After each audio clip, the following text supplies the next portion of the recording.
Hello,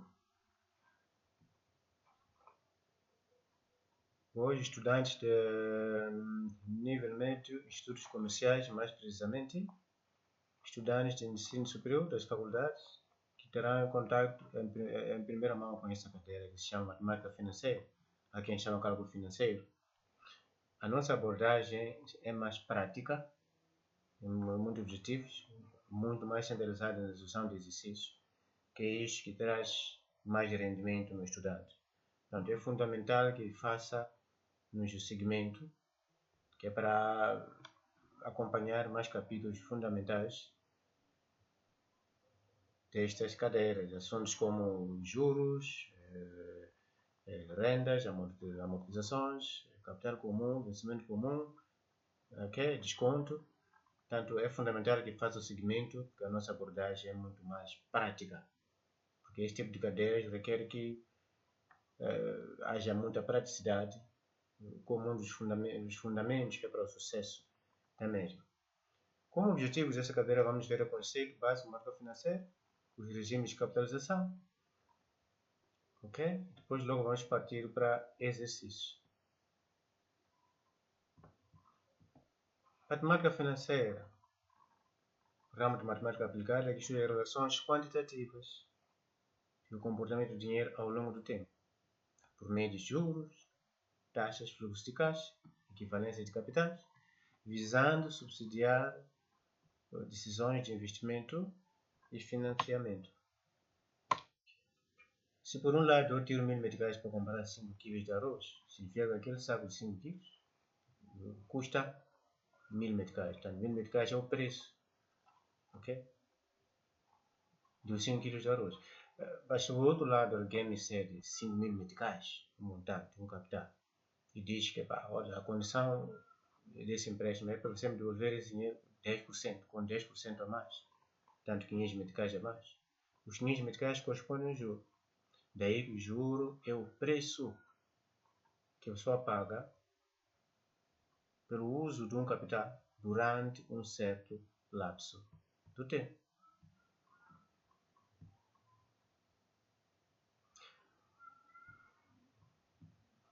Vamos aqui falar de regimes de capitalização e de forma objetiva vamos para os casos mais notórios aqui.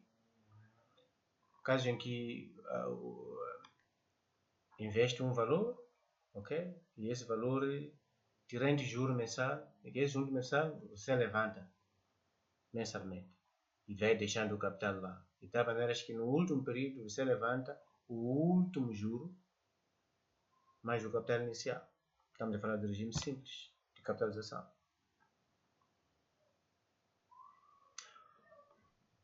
Por isso temos aqui COO mais R, tanto que é capital inicial vezes a taxa, digo, que é o juro. Esse juro vezes o número do período, seja anos, seja meses, que vai decorrendo, conforme o tempo que terá sido distribuído. Isso vai nos garantir que a gente tenha o juro total, ok? Quando estamos perante um sistema em que o juro fica lá, embora não é capitalizável, mas ele fica lá, ok? E o capital acumulado será sempre igual ao juro total mais o capital inicial. Por isso aqui temos já essa fórmula aqui, capital inicial vezes, entre parênteses, 1 mais o tempo vezes a taxa. Regime de capitalização composto. Aqui no regime de capitalização composto, o que estamos a dizer aqui é que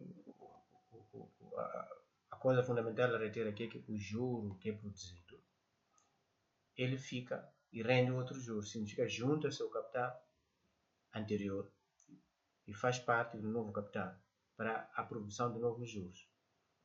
Por isso, se formos a ver de 1 a 5, vamos ver que se estamos no período 4, o capital inicial do período 4 é o capital acumulado do período 3. Se estamos no período 2, o capital inicial é o capital final do período 1. E o capital final é o capital inicial, tanto elevado ao período em causa. Portanto, capital inicial 1 mais a taxa elevado a 3, vamos ter o capital final no período de 3. No segundo ano, por exemplo, vamos ter capital inicial vezes 1 mais a taxa elevado a 2, vamos ter o capital final no período 2. E assim sucessivamente.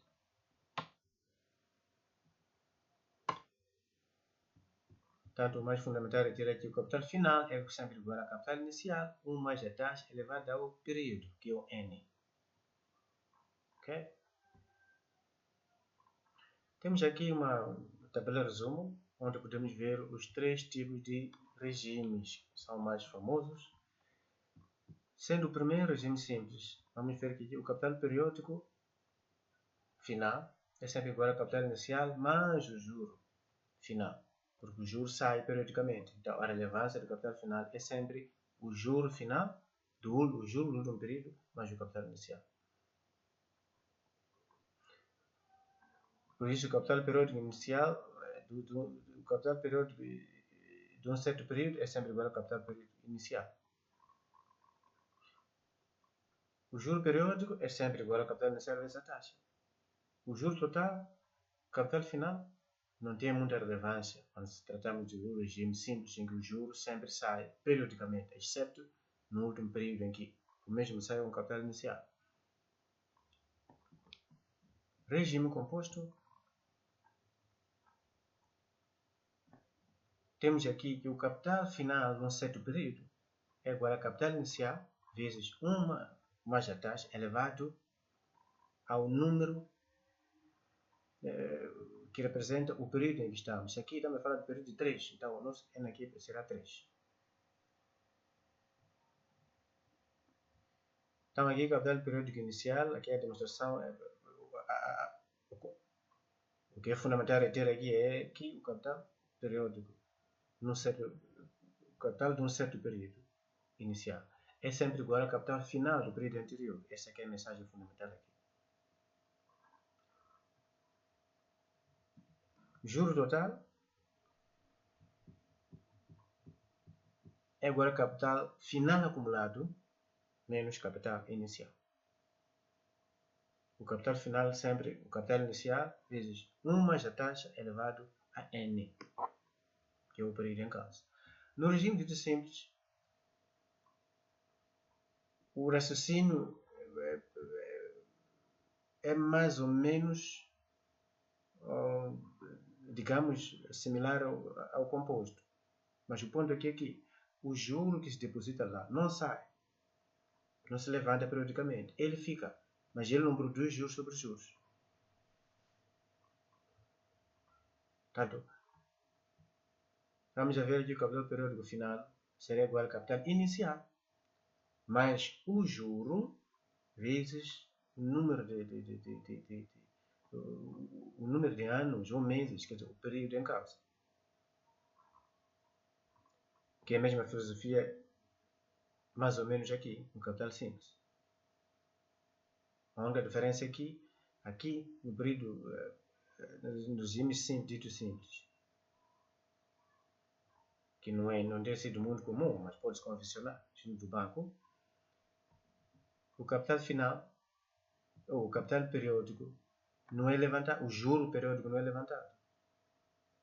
Mas o mesmo não se junta para fazer parte do capital no período seguinte para capitalizar os juros, para servir de base para a capitalização dos juros. Juro total é sempre capital inicial vezes a taxa vezes o número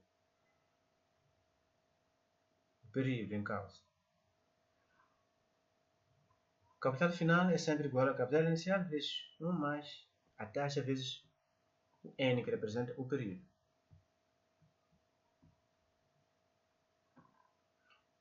Vamos aqui ver um exercício prático, que é este que torna este assunto mais interessante a parte prática. Diz que o juro produzido por 1 milhão ao fim do primeiro ano de capitalização composta é de 40 mil. Qual será o juro total nos 3 anos de duração do processo? Já sabemos nós que capital vezes a taxa é igual a juros. Portanto, é só isolar o R, que é a taxa, vamos ter os 4%. Ponto final.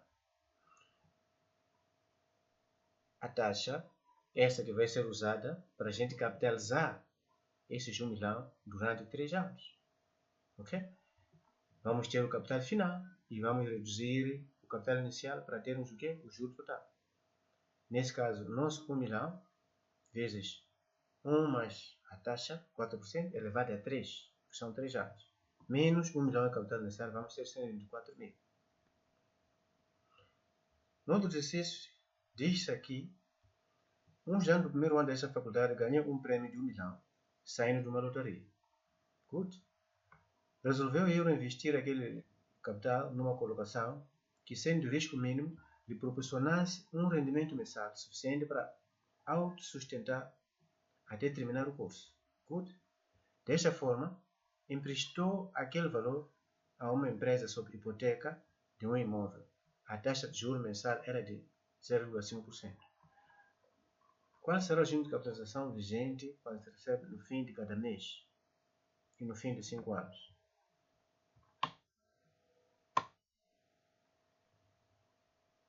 Estamos perante o regime simples, porque aqui diz que o juro vai sair, que é para satisfazer as necessidades do estudante. Ok? Ele investe esse capital que ele ganhou na lotaria com o objetivo de ir se beneficiar do lucro periódico durante os 3 anos. Ok? De modo que no final do terceiro ano ele vai levar o capital inicial que ele depositou, 1 milhão, mais o juro do último período, os 5 mil, que é exatamente 5%, 0,5% vezes 1 milhão.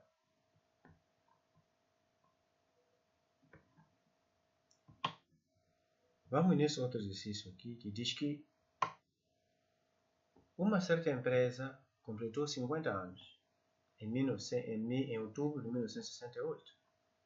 A direção da empresa decidiu levar uma percentagem de 10% sobre o valor de marketing, que corresponde a 100 milhões, a 100 mil. E esse valor vai servir de prêmio ao casal que vai conceber, o primeiro casal que vai conceber, ok? De Maputo, por sinal. Portanto, o casal primeiro decidiu não despender o valor do prêmio, mas sim depositá-lo num banco, de modo que atingida a maioridade. Portanto, de 1968, mais 21 anos. Ok? O filho recebe o valor capitalizado. Portanto, aqui o exercício já denuncia que temos perante o regime de capitalização composta. 2% de juros semestral. É preciso ter atenção no tempo aqui. No período da taxa de juros, que é semestral. Dizia que de 1968 até daqui a 21 anos. Já nos dizem que em 1989 mas nem precisávamos dessa especificação aqui do período final, sendo 1989, porque era só somar 1968 mais 21 anos. Posto isto, conseguimos perceber aqui que, tendo o capital inicial, tendo a taxa semestral, o nosso tempo em anos, automaticamente multiplicamos por 2 para termos os 42 semestres. Não resta mais nada senão aplicar a forma de capital composto, que é capital inicial, vezes 1 mais a taxa de 2%, elevado a 42 semestres. E isso vai dar 229.724. Portanto, esse é o valor que o estudante vai receber depois de atingida a maioridade. E posto isto, muito obrigado. Ficou claro aqui que a abordagem será exatamente mais prática. Né? Portanto, vamos fazer o nosso segmento, que é para termos vida fácil quando formos a sermos confrontados com esse tipo de cadeiras, seja a nível médio ou a nível superior. Ok? Muito obrigado.